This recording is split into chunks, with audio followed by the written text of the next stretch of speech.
안녕하세요. 오늘은 트럼프 대통령의 관세 정책을 알아보겠습니다. 2025년 4월 2일 발표 이후 미국 증시는 크게 흔들렸습니다. 다우존스는 1679포인트 약 4% 하락, S&P 500은 4.84%, 나스닥은 약 6% 하락했습니다. 팬데믹 이후 가장 큰 낙폭입니다. 백악관은 이번 정책이 세 가지 목적을 갖고 있다고 밝혔습니다. 미국의 경쟁력 확보, 주권 보호, 경제 안보 강화입니다. 2024년 미국의 상품 무역 적자는 1조 2천억 달러. 이는 제조업 약화와 핵심 공급망 취약성으로 이어졌다고 보고 있습니다. 또한 관세 불균형 문제도 지적됐습니다. 예를 들어 승용차 관세는 미국이 2.5%인데 EU는 10%, 인도는 70%를 부과하고 있습니다. 이번 정책은 세 가지 관세로 구성되어 있습니다. 첫째, 기본 관세. 모든 수입품에 10% 일괄 적용. 4월 5일부터 시행됩니다. 둘째, 상호주의 관세. 미국과 무역 적자가 큰 57개국에 추가 관세 부과. 4월 9일부터 적용됩니다. 셋째, 품목별 특별 관세. 자동차 부품, 철강 등 특정 품목에 25% 부과. 일부는 이미 시행 중입니다. 세 가지 관세는 동시에 적용되지 않고 그중 가장 높은 하나만 적용됩니다. 국가별 최종 관세율을 보면 중국은 54%로 가장 높습니다. 베트남은 46%, 대만 32%, 한국 25%, 일본 24%, EU는 20%입니다. 그렇다면 시장은 왜 이렇게 관세에 민감하게 반응했을까요? 첫째, 예상보다 높은 관세율입니다. 베트남 46%, 중국 54%는 시장의 예상을 넘었습니다. 둘째, 인플레이션 우려입니다.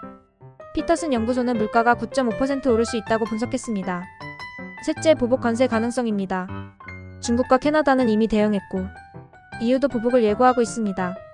애플, 나이키처럼 공급망 의존도가 높은 기업들의 주가가 큰 폭으로 하락했습니다.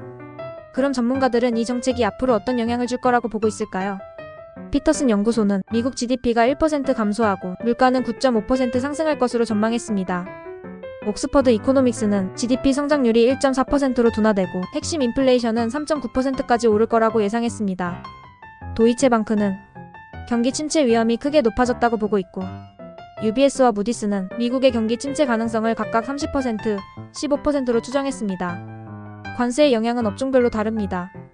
자동차 산업, 수입차와 부품 가격 상승, 글로벌 브랜드 타격 예상, 기술업종, 중국, 대만, 한국에 대한 관세로 애플, 델, HP 같은 기업들 영향, 소매업, 월마트, 타겟 등 수입 제품 의존도가 높은 기업들은 비용 증가 가능성, 반도체 산업, TSMC, 삼성전자, 하이닉스 등 공급망 부담 증가. 반면 내수 중심 산업은 비교적 영향이 적습니다. 유틸리티, 헬스케어, 국내 서비스 기업 등이 해당됩니다. 마지막으로 향후 관세 정책이 어떻게 전개될지 주목해야 할 포인트를 정리해 보겠습니다.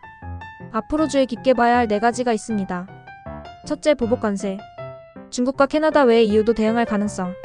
둘째, 연준의 금리 대응. 셋째, 공급망 재편. 기업들이 생산지를 옮길 가능성. 넷째, 법적 대응. 일부 업계는 관세 정책에 대한 소송 준비 중. 이런 변화들이 정책 방향에 영향을 줄 수 있습니다. 더 궁금하신 점은 댓글로 남겨주세요. 감사합니다.